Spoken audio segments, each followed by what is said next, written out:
Mario Tabraue, VP, co-founder and director of CWF Miami. I may live and play in a real-life jungle, but it is the journey to where I'm at today that has truly shaped me. From the animal world to those outside, the show will be a one-on-one sit-down with fresh faces and people you know, and we will bring the laughs and stories and hopefully learn something together. I am known as the Queen of the Jungle, but I believe we're all kings and queens. Welcome to the premiere of It's a Jungle Out There. My first guest doesn't really need no introduction.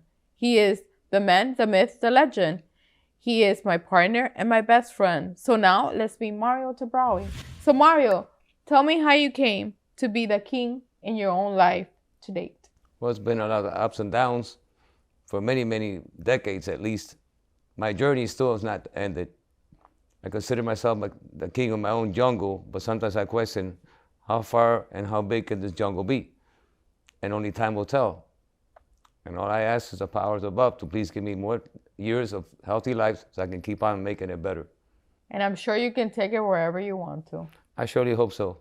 So talk to me about your genesis of being the king, about your animal world. Well, I had an obsession for exotic wildlife or any kind of animals since I was a child, since I can remember. And I was prohibited by my mother from having any kind of animals. And what was your first animal? Oh, I lied to my mother about a fifth grade science project and brought home a corn snake. She wouldn't let me have any animals. She thought I was insane for wanting to have animals. So when I got of age and moved out of the house, I broke loose and went and got me a cougar.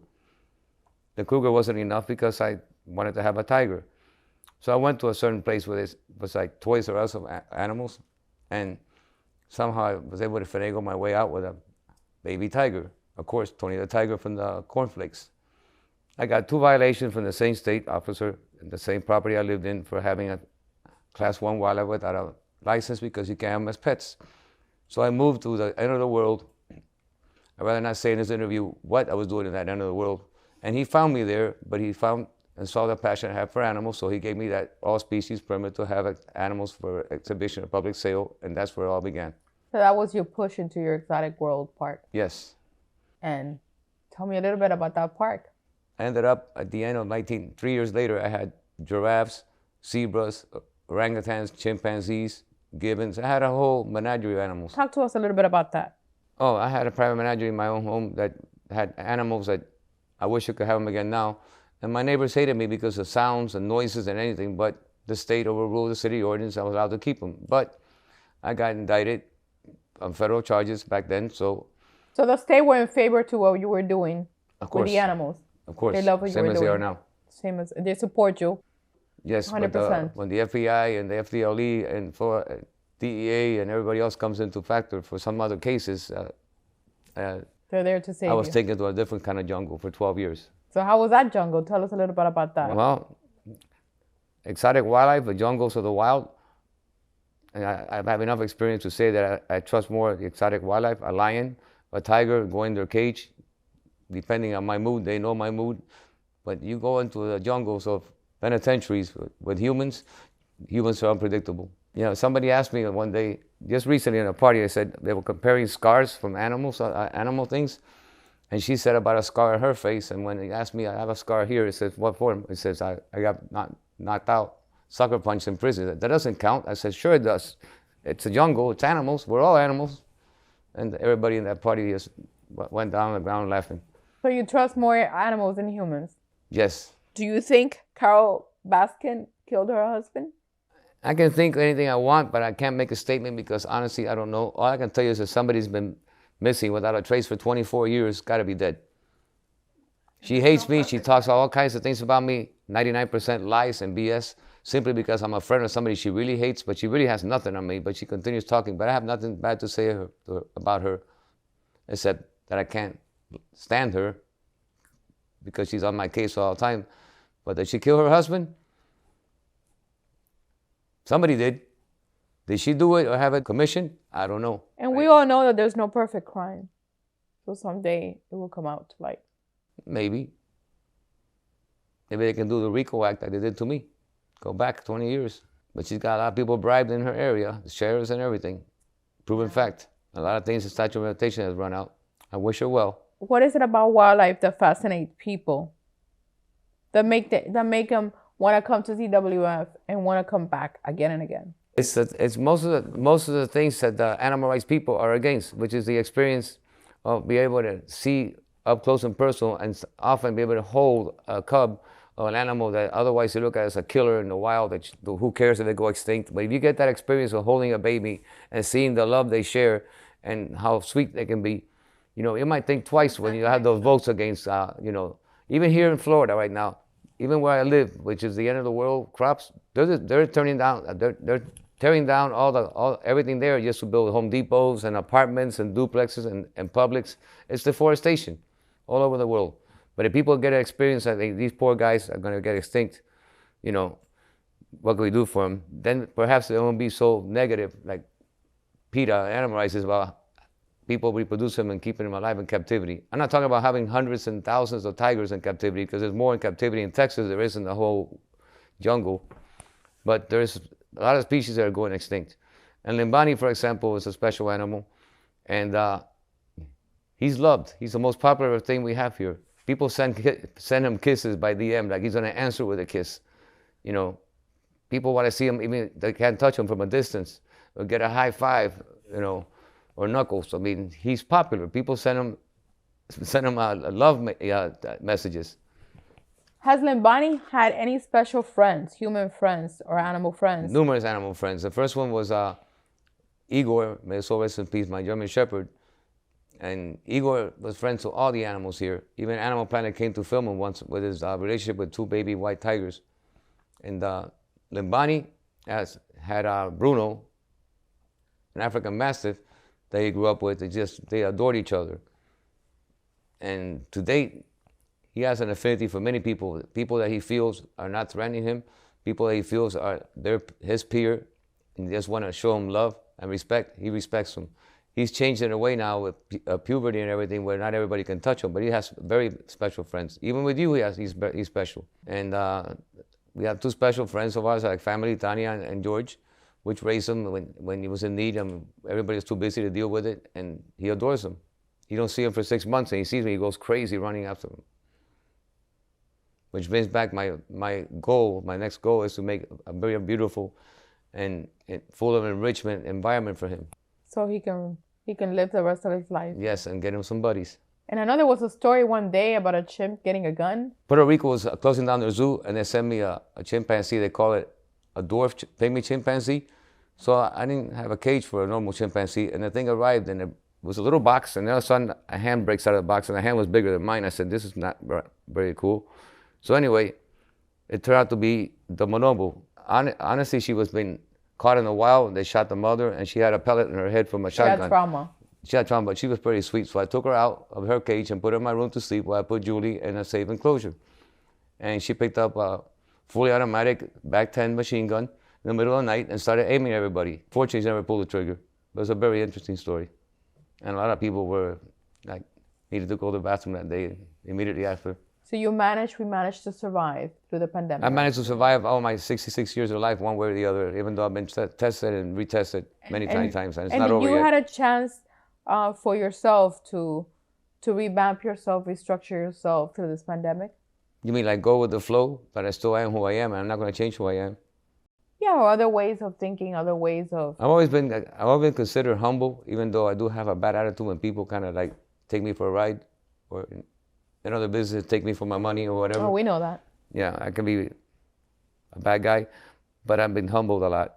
And I've learned to think, not twice, like 30 times before I make a decision lately, because I cannot afford to, there's too many eyes on me. Now that my chance to actually come out in the open, and even that dark past that people talk about has become infamous for me. People are like that. It's made me popular.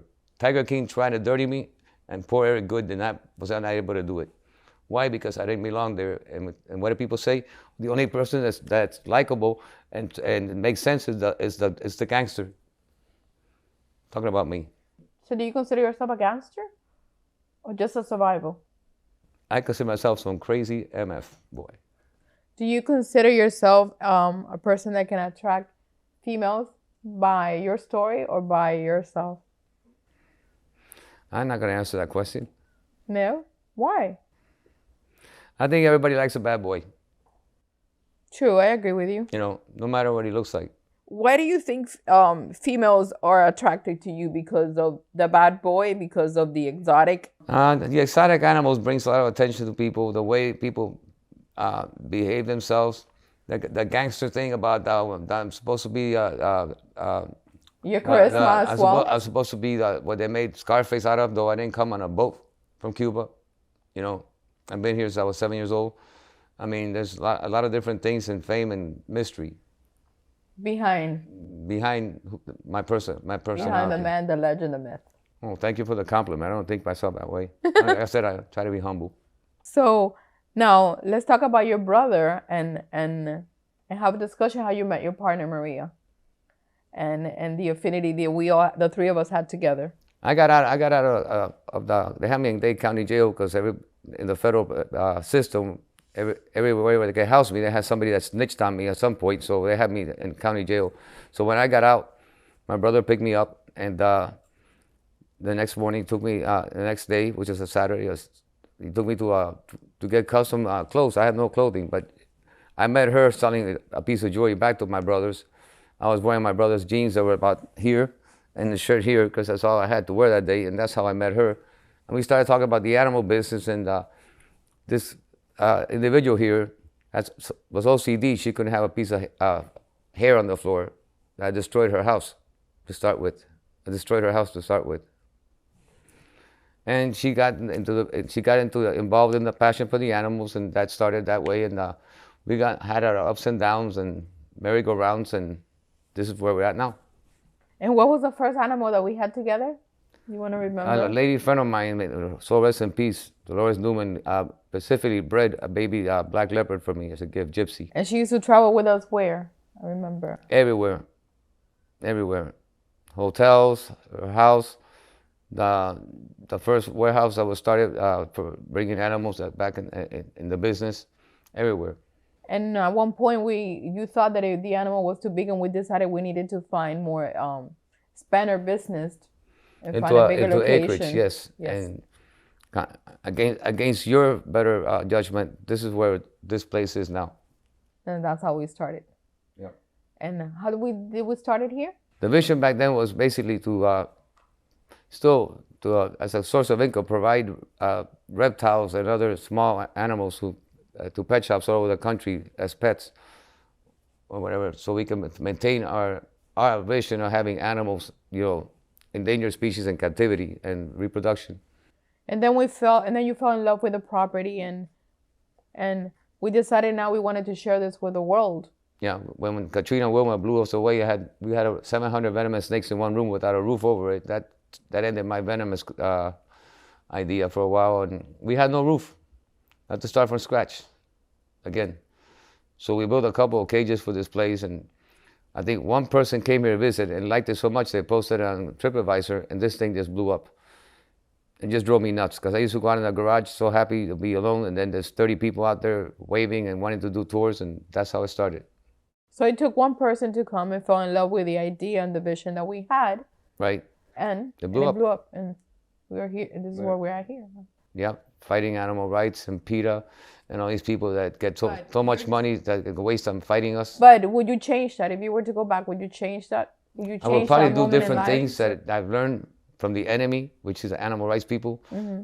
But I would not change my goal. Where you are and where I wouldn't change what I want in my life. It's animals. I want to live around them. I want to die around them. Where can the viewers find out more and follow you? I have my own personal verified account at Instagram. It's at Mario Wildlife. CBLF Miami is the main account for the zoo. And there's also Limbani, who's the star and the character. He's the man. He has more interaction and love than anybody else I know on the web. It's called at Limbani ZWF. Is there anything else you would like to say to us? That I'm thankful to be the first one in the interview. I wish I'd been the last one to see what everybody else would say, but I'm happy to be here. Thank you for having me. Thank you for coming, and I know a little bit more about Mario. Thank you for joining us today for our premiere episode. Don't forget to like, subscribe, and comment. And stay tuned for new episodes coming soon. Stream this and new episodes wherever you listen to your favorite podcast.